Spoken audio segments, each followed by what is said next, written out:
Саламатсыздарбы, кезекте жаңылыктар түрмөгү жаңылыктар менен тааныштырып, Айнара Маматкадырова.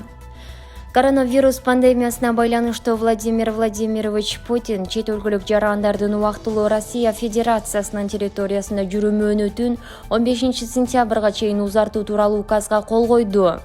Указда көрсөтүлгөндөй, чет өлкөлүк жарандар, анын ичинде Кыргызстандын жарандары 15 сентябрга чейин документтеринин мөөнөтүн узартуунун кереги жок жана ошол документи менен жумушка эч кандай тоскоолдуксуз кире алышат.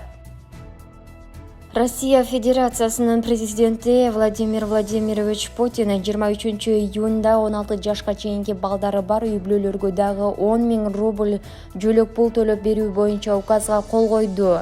Указга ылайык 10 000 рубль жөлөк пул Россия жарандыгы бар ата-энелерге, камкорчу, багуучу жактарга кайрадан төлөнүп берилет.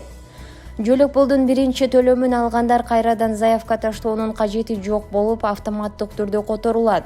Акчалай жардам ала электер үчүн пенсиялык фондко, МФЦга же Госуслуги сайтынан тиешелүү документтер менен заявка таштоосу зарыл. Кайрадан жөлөк пул берүү COVID-19 пандемиясына байланыштуу каатчылыктан улам келип чыкканын баса белгилеп кетти өз сөзүндө Владимир Владимирович Путин.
достор, төмөндөгү маалымат сиздер үчүн кичине болсо дагы пайдасы тийди деген үмүттөбүз.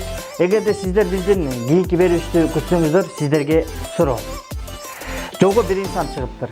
Инсан жолдо келе жатса, алдынан ат минген жолоочу чыгат. Баягы жолоочуну киши карап туруп таң калып, "Ай, чоң эле киши экенсиң. Артыңдагы кызды учкаштырып алып, каяка бара жатасың? Уят эмеспи?" десе, баягы киши карап туруп, "Адашасыз. Бул кыз менин кайнатамдын аялынын кызынын күйөөсүнүн кызы" дейт имиш.